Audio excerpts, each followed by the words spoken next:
30 feet by 34 ফিটে 4 বেডরুমের দোতলা ফাউন্ডেশন দিয়ে একতলা বাড়ির ডিজাইন করে দিলাম নোয়াখালীতে। প্রিভিয়ার্স, আসসালামু আলাইকুম। আশা করি সবাই ভালো আছেন। দেশ ও প্রবাস থেকে যারা আমাদের ভিডিওগুলো দেখে থাকেন তাদেরকে অসংখ্য ধন্যবাদ জানিয়ে আজকে আমরা দেখাবো 4 বেডরুমের সুন্দর একটি একতলা বাড়ির ডিজাইন। আপনারা যারা নিয়মিত আমাদের সাথে আছেন, আমাদের ভিডিওগুলো দেখেন, আমরা চেষ্টা করি আপনাদেরকে নিত্য নতুন বাড়ির ড্রয়িং ডিজাইনের সাথে পরিচয় করিয়ে দেওয়ার জন্য। প্রিভিয়ার্স, এই বাড়িটির ফ্রন্ট ভিউ হচ্ছে এটা, অর্থাৎ বাড়িটির দুই পাশে দুইটি বারান্দা, মাঝখানে একটি টেরাস বা ফোর্স যেটাই বলেন। চাইলে আপনারা এই টেরাসটা কন্টিনিউ করতে পারবেন। তো এখানে এই মুহূর্তে বাড়িটা একতলা কমপ্লিট হবে, সেজন্য এটা একতলার সিস্টেমে দেখানো আছে। তো দুই পাশে দুইটি রুমের বেলকনি দেখা যাচ্ছে এবং এটা হচ্ছে টয়লেট ভেন্টিলেশনের জন্য দেওয়া। তো এখানে আমরা সিঁড়ি অংশটা সহ এখানে কাজগুলো খুব সুন্দর এবং সিম্পল ভাবে দেখানোর চেষ্টা করেছি, যাতে কম খরচে চাইলে আপনি বাড়িটি সহজেই নির্মাণ করতে পারেন। তো এখানে কিছু টাইলসের সমন্বয় আছে, ফ্রন্টে শুধু দরজার দুই পাশে টাইলসের সমন্বয় দেওয়া আছে এবং নিচের অংশে টাইলস দেওয়া আছে।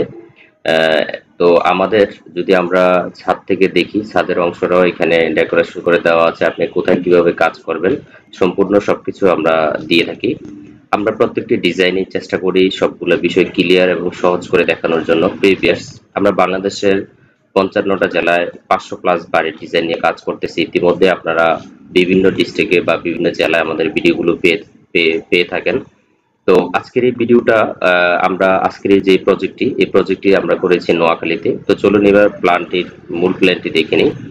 এই বাড়িটা করে দেওয়া হয়েছে নোয়াখালী এমডি হারুনুর রশিদ সাহেবের জন্য। উনি প্রবাসী। তো ওনার বাড়ি হচ্ছে সেনবাগ নোয়াখালীতে এই বাড়ির ডিজাইনটি করে দেওয়া হয়েছে। এই বাড়িটা টোটাল হচ্ছে 1272 স্কোয়ার ফিট। বাড়িটার জন্য জায়গা লাগবে 34 ফিট 1 ইঞ্চি এবং মূল জায়গা লাগবে বিল্ডিং এর জন্য 36 ফিট 3 ইঞ্চি এবং শুধু বারান্দা ছাড়া জায়গা লাগবে 32 ফিট 10 ইঞ্চি। তো বাড়িটা একেবারে সিম্পল ডিজাইনে করা এবং ড্রয়িংটা আলাদা স্পেস দিয়ে করা। এখানে এন্ট্রান্স প্রথমে একটি ফোর্স বা টেরেস এবং ঢোকার পরে 10 ফিট বাই 12 ফিটের একটি ড্রয়িং স্পেস। এখানে হচ্ছে ডাইনিংটা হচ্ছে 11-11। এখানে একটা কমন বেড 11-12। এখানে একটা কমন টয়লেট 7 ফিট বাই 5 ফিটের। এখানে মাস্টার বেডটা এখানে 11-12 একটি বেডরুম এবং এখানে একটি কিচেন হচ্ছে 8 ফিট বাই 6 ফিটের। এখানে মাস্টার বেডটা হচ্ছে 11-12, সাথে টয়লেট 4 ফিট বাই 8 ফিট। এখানে গেস্ট বেডটা দেওয়া আছে 11-12, সামনে বারান্দা, অর্থাৎ সামনে দুইটি বারান্দা, 4টি বেডরুম, 2টি toilet, kitchen room, drawing dining আলাদা করে সিঁড়ি দিয়ে 4 বেডরুমের এই বাড়ির ডিজাইনটি চাইলে আপনিও করতে পারেন। কম খরচের এই বাড়ির ডিজাইনটি অনেক সুন্দর এবং আপনার বাজেটের মধ্যে আপনি চাইলে করতে পারবেন। তো এই বাড়ির ডিজাইনটি আপনি যদি প্লাস্টার ফিনিশিং পর্যন্ত কমপ্লিট করেন তাহলে আপনার 20 লাখ টাকার মতো খরচ হবে এবং টাইলস রং সহ যদি আপনি একটু ভিতরের ফিটিংসে খরচ করেন তাহলে 24 থেকে 25 লাখ টাকা খরচ হবে। তো এই বাড়ির ডিজাইনটির জন্য নিচতলায় মালামাল লাগবে 6180 কেজি, প্রায় 6200 কেজি রড লাগবে।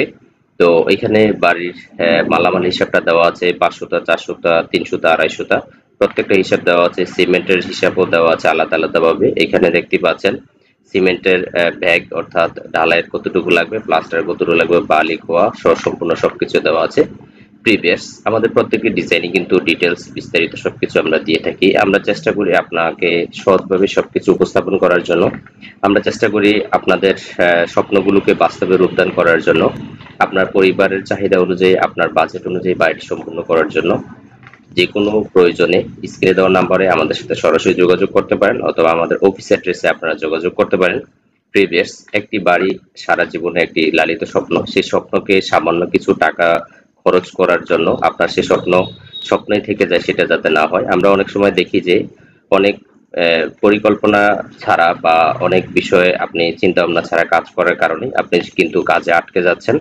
সেই বিষয়টা মাথায় রেখে চেষ্টা করবেন একজন ইঞ্জিনিয়ার দিয়ে ভালোভাবে বাড়ির ড্রয়িং ডিজাইন করে নেওয়ার জন্য, তারপর বাড়ির কাজটি করার জন্য।